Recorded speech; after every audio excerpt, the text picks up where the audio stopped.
Les générales, l'homme est puissant. Est-ce que tu es prêt?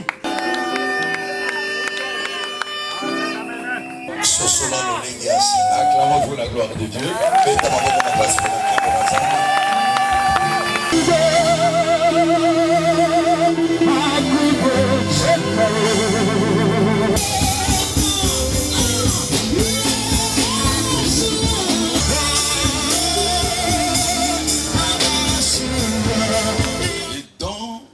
Bénédiction que Dieu vous donne.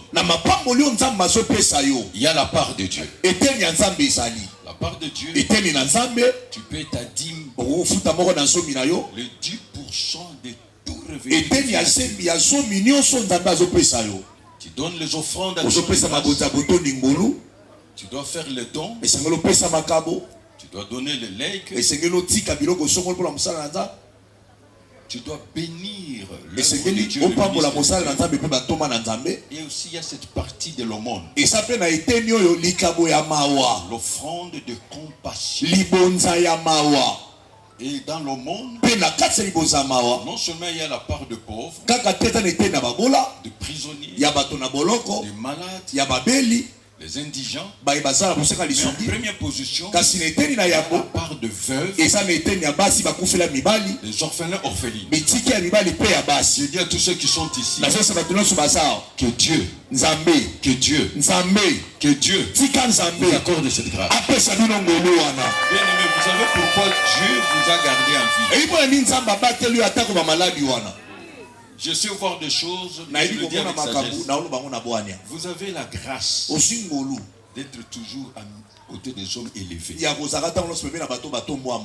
Ton problème, tu es un homme honnête, droit. Est-ce que vous savez très bien? C'est ça la réalité. Mais il y a une chose. Si Dieu te garde en vie, tu ne vas jamais à l'église, mais tu as un bon cœur pour les orphelins. Toi qui ne vas pas à l'église, mais quand tu vois un enfant qui manque, tu lui donnes. Et voilà comment Dieu. La rétribution vient de Dieu. Et Dieu te bénira. Parce que personne ne peut bloquer la destinée quand il vient de Dieu. Donc bien aimé, tel que nous sommes là, dans notre part, dans ce que Dieu nous donne, il faut donner cette action. Faire les bonnes œuvres. La prise en charge des orphelins. C'est ce que la Bible dit. Si vous prenez 1 Timothée chapitre 5, le verset 3. La Bible dit, honore les veuves qui sont véritablement veuves. Les veuves doivent être honorées. On leur parle avec amour. On leur parle avec douceur. On leur donne la place prioritaire. Vous savez, honorer quelqu'un, c'est exercer toutes les règles de courtoisie et de politesse. Amen. Amen. Honorer quelqu'un, c'est le protocole. Je suis allé dans une nation et je vois le chef de l'État, c'est celui qui est venu me prendre. Et ce qui m'a choqué, il prend mon sac. Et je lui dis son excellence. Il me dit, je suis diacre. Devant toi, je suis un fils. Est-ce que vous comprenez cela? Amen. Donc il m'a honoré. Il m'a honoré. Il m'a cédé sa suite. Tout. Il a tout pris en charge. Et pendant toute la conférence, la campagne, c'est lui le diacre qui me donnait à boire. Et ça, soyez président sans mandat au nom de Jésus. Amen. Et Dieu confirme la parole de son Seigneur. Amen. Amen. Parce que toute autorité établie parmi les hommes vient. Parce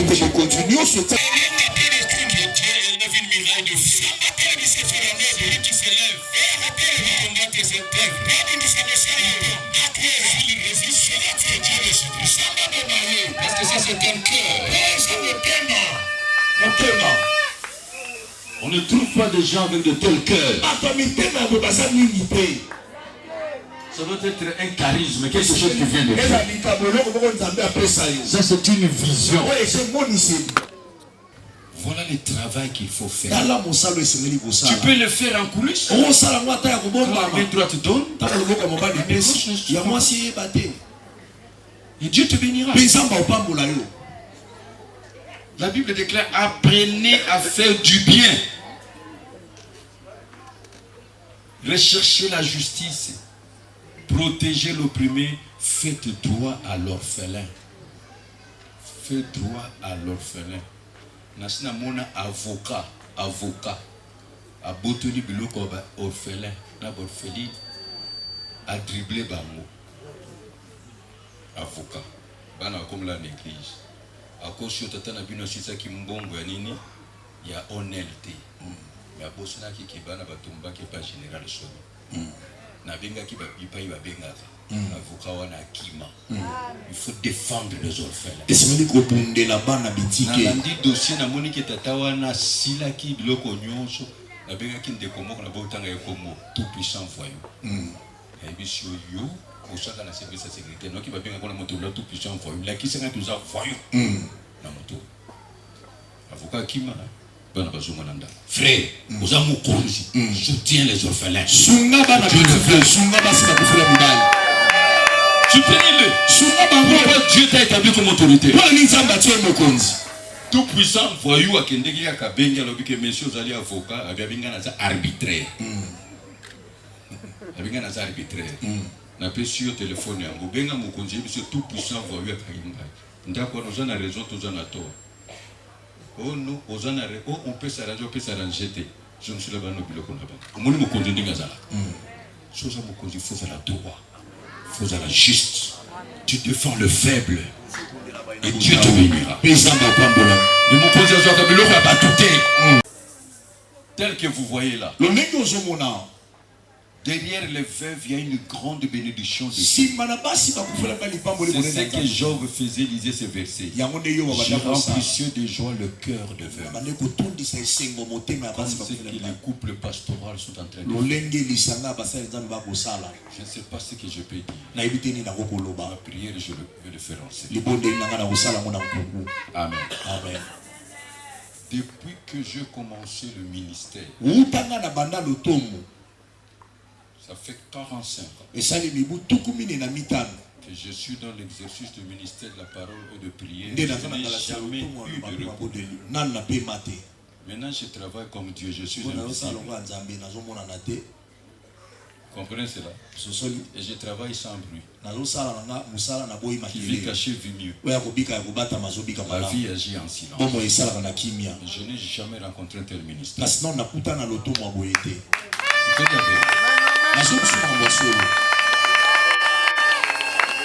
À part chez les prêtres catholiques. Et trop souvent, on rencontre, ce n'est rien à vous donner. Ce que je vous donne, ma prière. Avec ma prière, Dieu va opérer dans moi. Dieu m'écoute et Dieu exauce ma prière. Je donne le conseil. Et je demande à tous ceux qui sont ici, vous ne saurez pas faire comme eux. Mais vous pouvez leur prêter main forte. Vous pouvez devenir partenaire de cette œuvre. Partenaire financier. Ce sont des gens honnêtes. Naïbi le noté. C'est mon fils. Dans un témoignage, un témoignage à parler du peuple. Nalobaka, nalobi mutunyo so oebeke etonda kaikei libana nabi mutunyo so linzamba pesa endako anyata bakarona yi. Wewe kambona. J'espère que vous allez locataire. Dieu confirme la parole de ce Seigneur. Soutenez-les.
Passer Sony azapapa nangai atelema kiao ngana kotia lisusu soki bozane sengo betela nzambe maboko mbala moko asali la kingai na sima ya papa nanga Général Sony Kafuta Rockman.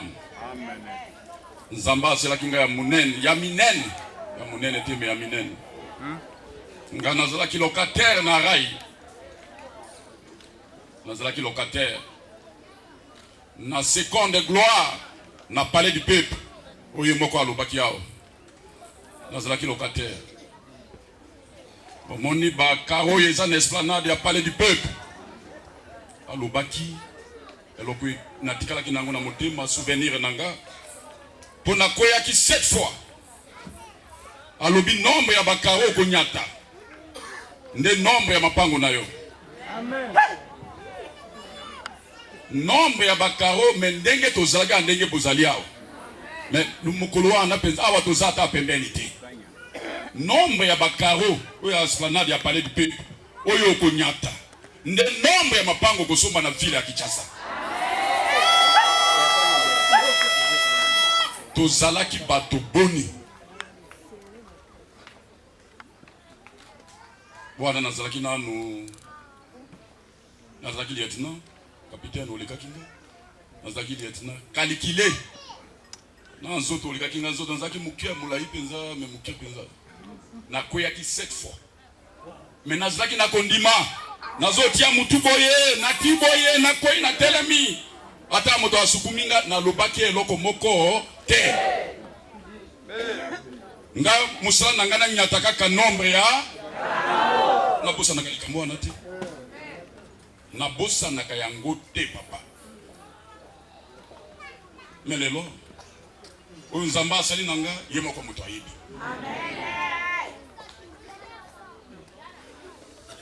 Puis après et ça là qui atta 4 mois te ni na somba ki lopango nanga liboso na gitaga na commune Kinshasa. Bo petela nzambe maboko.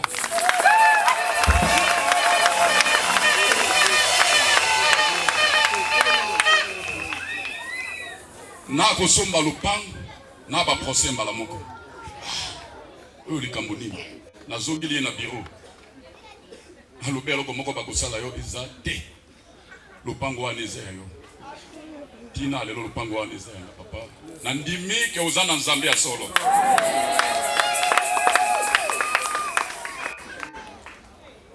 bato nyonso misato bavandi liboso neli parcours ya moko na moko ata papa na ngao ya vandi yao ayebi na limete tango nazaki na limete lupango na ngai misato ya kosoma na limete na funa combien de fois alikaki po ya kotianga sanganza papa na bande kolenda ika na muziki surtout nzembo ya bandaki na yango ao na kosengo koya kosukisa na yango na sepelaki na nzembo wana makasi oyo abandaki ebandeli na yo ya soko limate mbele na ngai boyokaki yango oyo azolia ngai papa asambelaki ekosuka ngana kote ate papa atiaki nyonso boyokaki yango général passer soni aza papa na bandaki na parcours ya mulai na ndenge ya naiko koma na place disali ayibi makambo na ibisaki na litoi soka azaka musali ya nzambe te alikaka libere ngate kuna zaki mwana yi mayebi likambo na ibisaki na litoi ayibisinga mwana kende meko bosa ne sika wotaki te loko na kangaki yango wana obo mona kaza musali ya nzambe invitation papa azwaki mukoloni lobi azokende po akende koteya na lombe na kumie papa lisusu na ibisi lobi ye moko aza témoin kakeloko wana ndo ye pa nanga le kakeloko wana abina koya nin alobinyo so ekomami na mesoko okobi na 11h na kosipe yoyo azali papa na kutanaki na ye vendredi kaka même question mais kaka likambo ndo zoya mais ozo benga ngali susu depuis ozaka na limete invité na longwe na limete na kumi na ukapi alobi na koya molinga ko tambola te obeta nzambe maboko nandimi ke bazani eloko ya nzambe ndenge papa na ngai bisaki nga ka ko benga nga na kuku papa na koya na ko banda pe koya na pambo maki na gobusa na yango te oza musali ya nzambe ya solo lere mingo obosani mokolo mosusu tango tozosala crepsage na kati église olobi moto nyonso oyo aza na 10 sac ya sima na moment wana 10 sac ya sima yaka na yango kome eloko olingi na mire lobi na tongo bokokuta te bakotia crepsage esika wana nzambe ayiba konga na komaki wapi baboko sobotela nzambe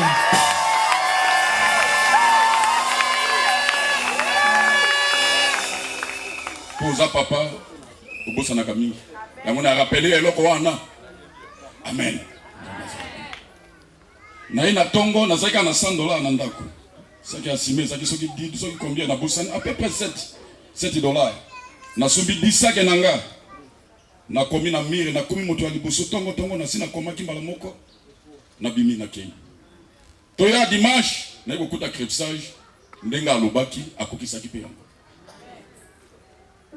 na armée de l'Éternel na komaki eza tina lelo na kati ya mire wana nzamba yebi papa lelo na esengo na zana yango komona bino nyonso misato kovanda boyi na zene esengo makasi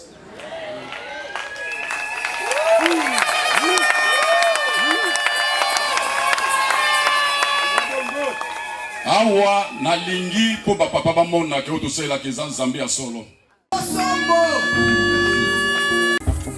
Mama nzambe pambo la bino. Amen papa nanga.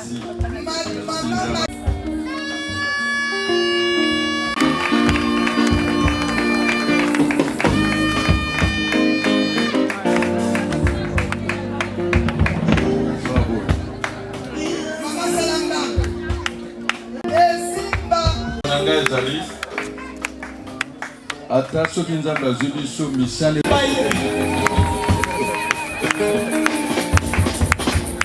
merci nzambe merci nzambe apesa esengo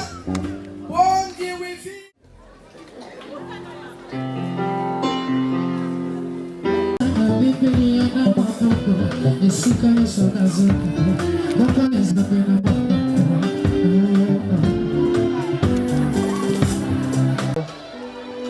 la Zambé pour la premier anniversaire oyo dans un gâteau ya anniversaire tozali ko pambola yango pe ko sala prière finale pe na suka na yango mama akokata pona ko distribuer à qui de droit ye moko yebi pe makambo. Éternel notre Père, il est écrit dans ta parole que tout est sanctifié par la prière et par la parole. Nous sanctifions ces gâteaux d'anniversaire, nous les bénissons, nous bénissons ce ministère. Nous demandons ce que tu puisses les accompagner, que tu marches avec eux, Seigneur, et que tu marches devant eux, que tu pourvoies à tous leurs besoins. Oh mon sala, oh Nzambe, et que ça mène à mon tonnion sauté. Nasengi makoki ko te pa na yo Nzambe. Au pambola le visionnaire qu'il aille encore beaucoup plus loin dans le ministère que tu lui as confié. Et je bénis tout le peuple de Dieu qui a rehaussé de sa présence en ces lieux. Nzamba lola apambola bino. Bénédiction aux qui attachés na culte ya lelo. Elanda moko na moko. Ba veuve ba pambola. Ba orphelin ba pambola. Ba maman na ba papa bino nyonso bo pambola na kombo na Yesu Christ. Tango zo bima awa, que la grâce et le bonheur vous accompagnent. Au nom du Seigneur Jésus-Christ, j'ai ainsi prié. Amen. Wapi milele sote tena Nzamba wayo.